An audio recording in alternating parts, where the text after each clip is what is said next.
terlebih dahulu. Al-Fatihah.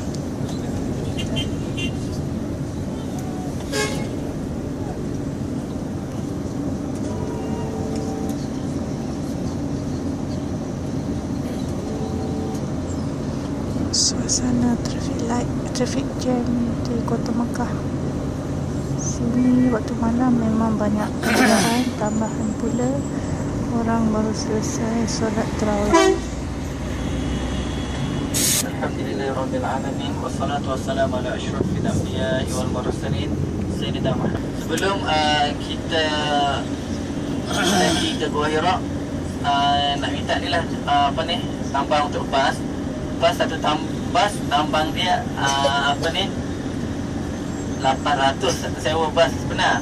Sepatutnya jumlah kita ni tadi adalah lebih kurang dalam 35, tapi terkurang 7 orang jadi 28 saya kira 28 darab 28 sama dengan 784. Tak apa, yang lebih tu saya bayar. Jadi jemaah kena 28 rial, bukan 25 sebab kita kena tampung, kita kena top up. Patutnya 35 yang daftar, tapi 7 orang terdiri. Jadi kita kena top up lah. Dan ni insyaAllah sama-sama kita keluarkanlah, infak lah sedikit duit, kerana kita nak bayar untuk bas ni.